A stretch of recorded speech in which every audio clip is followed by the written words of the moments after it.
जी, उनसे 25 तारीख को हम लोग की वार्ता हुई थी, 20 तारीख को भी बातचीत हुई थी। देख रहे हैं दैनिक आवाज खबरों का सिलसिला, बने रहें हमारे साथ वीडियो के अंत तक। हम लोगों की जो डिमांड है कि पारा शिक्षकों को वेतनमान दिया जाए, कुछ तकनीकी मामलों को लाकर, कई हाईकोर्ट के डिसीजंस को लाकर ये कहा गया है कि हम लोग वेतनमान देने की स्थिति में नहीं है, कुछ तकनीकी पेच है उसमें।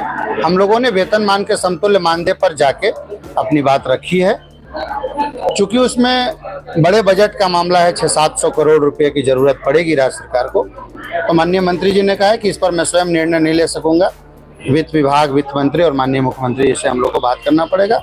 हम लोग 12 तारीख को आप लोग से पुनः बात करेंगे कि हम लोग आपको कितना वेतनमान के समतुल्य हम लोग पहुंचा पाएंगे या नहीं पहुंचा पाएंगे। नाम आपका? चिंटू सिंह, राज्य कमेटी सदस्य, संघर्ष मोर्चा। आइए, आप ही बोलिएगा। आइए,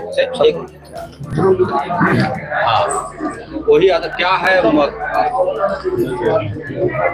माननीय मंत्री महोदय की अध्यक्षता में जो अभी बैठक हुई, उसमें हम लोगों ने वेतनमान के समतुल्य मानदेय पर, चूंकि वो वेतनमान पर हाईकोर्ट का हवाला देकर उन्होंने इनकार कर दिया, रोस्टर का बहाना कि किसी भी हालत में नहीं कर सकते हैं, और जो हमारा नियमावली बना है उस नियमावली के तहत वेतनमान के समतुल्य मानदेय पर हम लोगों ने अड़िग रहा और हम लोगों ने प्रस्ताव दिया जो हमारा कम से कम 10,000 बढ़ना चाहिए।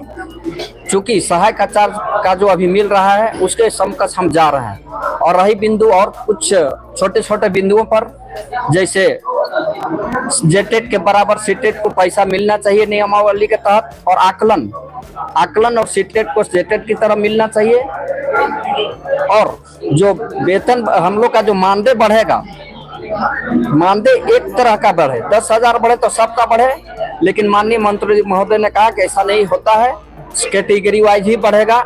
हम लोगों ने कहा कैटेगरी वाइज यदि बढ़ेगा तो पहले से अंतराल चल रहा है, अभी भी यदि एक साथ 10,000 बढ़ेगा, ये जितना भी बढ़ेगा तो फिर भी अंतर रहेगा। इस पर उन लोगों ने कहा ठीक है, इस पर देखेंगे।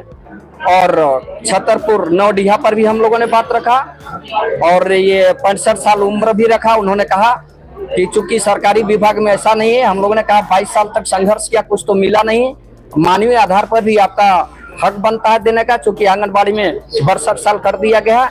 इन सारी बिंदुओं पर हमें लगता है छोटे छोटे बिंदुओं पर उन्होंने सकारात्मक जवाब दिया है, लेकिन जब तक वेतनमान के समतुल्य मानदेय हमारा नहीं मिलेगा, हम आंदोलन पर अड़िग है। हालांकि हमारा आंदोलन कुछ दिन के लिए स्थगित हुआ है, चूंकि इस सरकार को हमने बनाया है और इस सरकार पर हम लोगों को उम्मीद है। और इसी के तहत इन लोगों ने कहा, माननीय विधायक सोनू जी और कोंगानी जी और माननीय मंत्री महोदय ने कहा कि माननीय हेमंत सोरेन से बात कर लेंगे, हम कहां तक क्या कर सकते हैं। पुनः वार्ता हम लोग का दिनांक 12 अगस्त को फर्स्ट टाइम में होगी।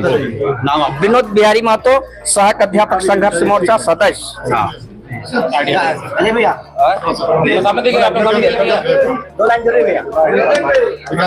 एक के बात हो गया ना, मामला